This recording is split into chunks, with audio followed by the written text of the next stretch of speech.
जय श्री राम मित्रों। जय हिंद, वंदे मातरम। दोस्तों, आज बहुत दिनों बाद यूट्यूब पर वापसी की है और सिर्फ एक टॉपिक को लेकर बात करेंगे। आज हमने बहुत दिनों से हम सुन रहे हैं कि हिंदुओं के मंदिर पर हमला हो गया, हिंदुओं के मंदिर पे यहाँ हमला होगा, यहाँ पर हिंदुओं के ऊपर अत्याचार हो रहा है। काफ़ी जगह बार सुन चुका हूँ, भारत में भी हो रहा है, ऐसा नहीं है भारत में भी नहीं हो रहा। अंतर्राष्ट्रीय मीडिया भी जो है लगातार ये दिखा रही है कि हिंदुओं पर हमला हो रहा है। तो हमारी सरकार क्या कर रही है? हम सिर्फ इतना पूछना चाहते हैं, हमारी सरकार क्या कर रही है? आज तक सरकार सोई क्यों है? ऑस्ट्रेलिया में हिंदुओं पर हिंदू मंदिर पर हमला हुआ, कोई बात नहीं, भारत सरकार क्यों बोले? हमको क्या लेने देना, अंतर्राष्ट्रीय मामला है। अमेरिका में हमला हुआ, किसी से क्या मतलब? कनाडा में हमला हुआ, किसी से क्या मतलब? मंदिरों पर हो रहे, हमसे क्या जा रहा है? भारत सरकार तो क्या वो संविधान में लिखा हुआ है पंथ निरपेक्ष, धर्म निरपेक्ष है ना, ठीक है। वर्तमान में बांग्लादेश की हालत बहुत ही अस्थिर है। उसके उपरांत भी हमारे देश के किसी भी बड़े नेता, बहुत बहुत बड़े हिंदूवादी नेता पड़े हैं, उनके मुंह से यह नहीं निकल रहा कि यह गलत हो रहा है, जबकि सत्ता सिर्फ हिंदुओं के दम पे पाने की चाह रखते हैं। इसमें मैं किसी को टारगेट नहीं कर रहा हूँ, लेकिन एक बात बता रहा हूँ। और रही बात सत्ता में आने की या ना आने की, तो देखो, विपक्षी पार्टियां विरोधी हैं, वो तो अपना वोट बैंक समझती हैं, तो वो वोट बैंक भी जीती हैं। लेकिन वर्तमान में जो भारत सरकार है, 2014 में आप श्री राम बोलकर जो है भारत में आए थे, मानते हैं आपने अच्छे कार्य किए हैं, लेकिन अभी हाल फिलहाल में जो बांग्लादेश में हुआ, आप उस पर क्यों नहीं बोले? इससे तो बढ़िया इंदिरा गांधी थी, उन्होंने दुर्गा वाहिनी बनाकर पाकिस्तान से बांग्लादेश को अलग कर दिया। आप चाहते क्या हैं? आप करना क्या चाहते हैं? आपके दिमाग में क्या चल रहा है? शेख हसीना को आपने शरण दी, बहुत अच्छी बात है, उसमें समर्थन है, बुराई कोई नहीं है, क्योंकि हमारा देश जो है किसी लिंग भेदभाव नहीं करता है, जातिगत वगैरह इस तरीके से नहीं करता है।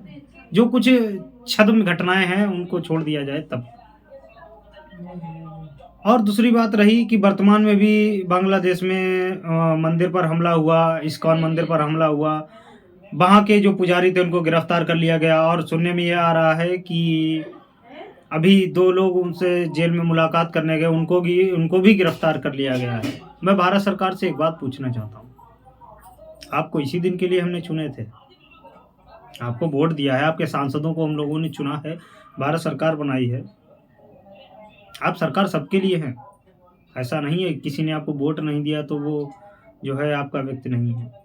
लगातार हो रहे हमलों पर आप कुछ नहीं बोल रहे हैं, ये सरकार की नाकामी का एक जीता जागता उदाहरण है, जबकि ऐसा नहीं होना चाहिए। आप पूर्ण बहुमत में सरकार में हैं, रहे भी हैं, आपको तो अनुभव हो गया है, आपको किस स्टैंड पे क्या करना चाहिए आपको बहुत अनुभव हो गया है। और रही बात जो संगठनों की, तो संगठन क्या कर लेंगे? कौन सा हमारा विश्व हिंदू परिषद या कोई भी हमारा हिंदुओं का संगठन बांग्लादेश में जा रहा है? आप बताइए, हम कितने भी अंतर्राष्ट्रीय हिंदू परिषद वगैरह वगैरह अंतर्राष्ट्रीय हिंदुओं के संगठन बना ले, कौन जा रहा है? कोई नहीं जा रहा है। यहाँ बैठ के माइक और गला फड़वा लो और मीटिंगें करवा लो, इसके अलावा कुछ होता ही कहाँ है? मीटिंगों में अगर किसी के उत्थान की बात कर दो तो वहां पर यह समझा जाता है कि नहीं, आप बहुत गलत हैं, आपने तो सब गलत कर दिया। अरे ऐसा नहीं कहना चाहिए था। अरे आपका उद्देश्य क्या है? हिंदू का उत्थान करना, बात खत्म हो गई। वो तो अपना कर रहे हैं, 57 इस्लामिक कंट्रीज हैं। मैंने तो ऐसा नहीं सुना है कि किसी ने भी जो है मुस्लिमों का विरोध किया हो, कभी भी। खुला कहता हूँ, क्यों? क्योंकि मैं गलत नहीं बोल रहा हूँ। कभी भी 57 कंट्री में से कोई भी ये नहीं कहती है कि हमारे मुस्लिम भाइयों पर अत्याचार हो रहा है, हम वहाँ सपोर्ट नहीं करेंगे। वो खुला सपोर्ट करने आते हैं, और वो किस रूप में आते हैं ये आप सब लोग जानते हैं, देखते हैं,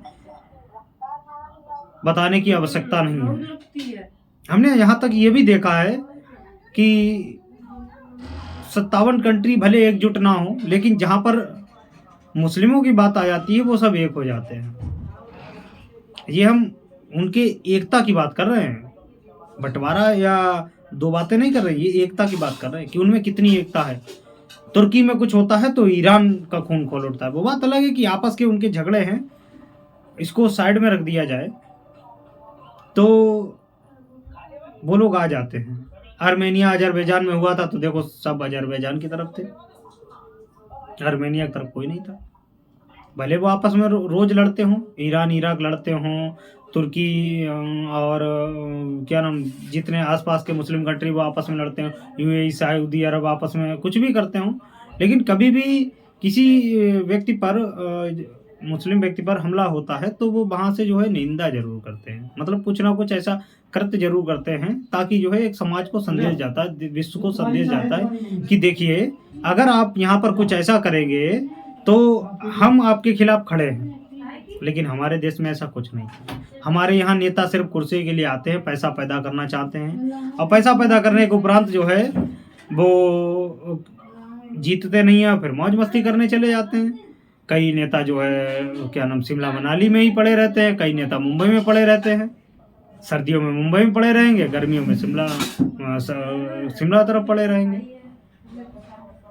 महबूबा मुफ्ती का भी आज बयान आया है कि जो हाल बांग्लादेश में हिंदुओं का है वही आज यहाँ पर मुस्लिमों का है। तो मेरे हिसाब से ऐसा कुछ नहीं है।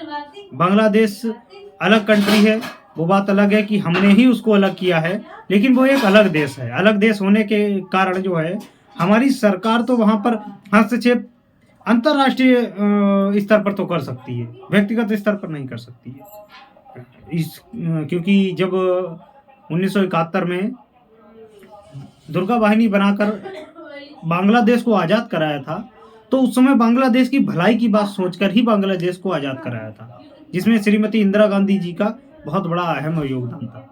अब क्या ऐसी बात रही कि उन्होंने बांग्लादेश को भारत में फिर से शामिल नहीं कर पाया, ये तो वही जाने या उनके नेता लोग ही जाने, हमें इस बारे में कोई जानकारी नहीं है। लेकिन मैं एक बात अपने प्रधानमंत्री से अवश्य कहूँगा कि कृपया करके मुंह खोले और कुछ जवाब दें। जय सिया राम, वंदे मातरम, भारत माता की जय।